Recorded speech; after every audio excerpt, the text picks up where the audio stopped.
speaking of gastos guys, syempre wag nating kalilimutan, gagastos ka pa rin sa iyong medical certificate, sa pagpapa-check up mo, and of course sa pagkuha mo ng mga OEC talaga.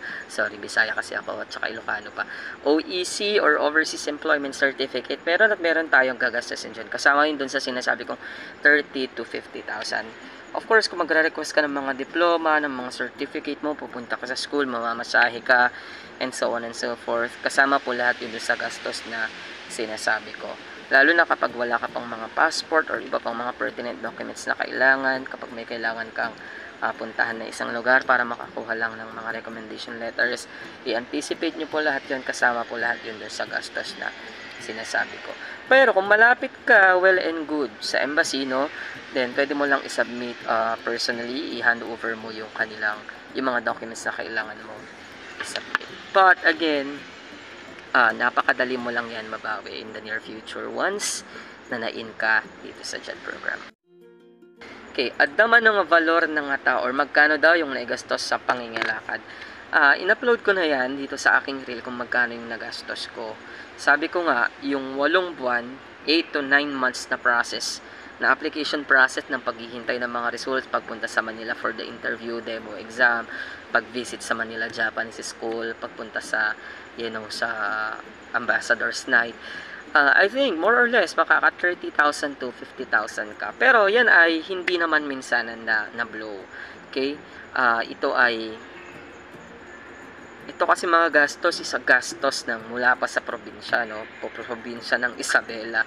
So, papunta doon, yung pamasahe is almost 1,000 na, papunta at pabalik. And then, of course, magta-taxi ka. And then, kasama din dyan yung hotel. Kung ayaw mong malit kinabukasan.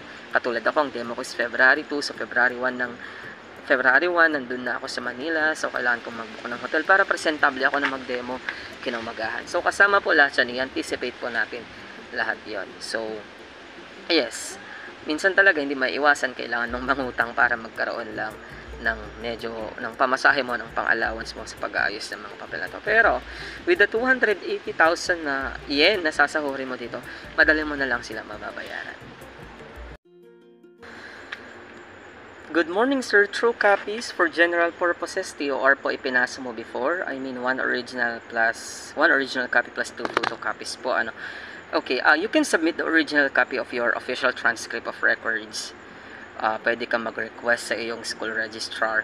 But nakalagay dyan sa ating guidelines na certified true photocopies can be submitted in lieu or kapalit noong ating mga original copies. Pwede tayong magpatatak sa school registrar ng certified true photocopies. So, ang ginawa ko ay submitted the certified true photocopies and then pinotocopy ko yung certified true photocopies na yun. Alright, para yun yung aking isasubmit. Kasi I had to reserve my original copies for future purposes. Let's say gusto kong mag-PhD. Okay, so pwede kong gamitin yan. Kasi ang alam ko sa PhD, ang kinukuha nila is yung original copy. Though pwede ka naman mag-request ulit ng mga copies niyan, original copies. But of course, you need to pay for a particular amount. And syempre, yung hassle ang pagpunta mo sa school.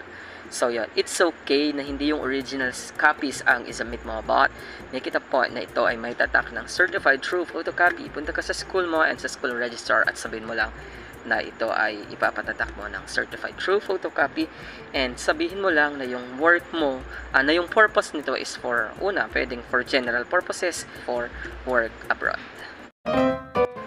Issue po ba pag may tattoo sa katawan pag nag-apply sa Japan? Kapag hindi naman po siya visible, hindi po siya magiging issue kailanman. Pero kung visible po siya, katulad po sa akin, phase 1, nasa right forearm ko po siya. Unang-una, kailangan niyo po yung i-declare sa inyong self-report of medical condition. Ilalagay din po yan sa medical exam na gagawin ng DOH accredited facility.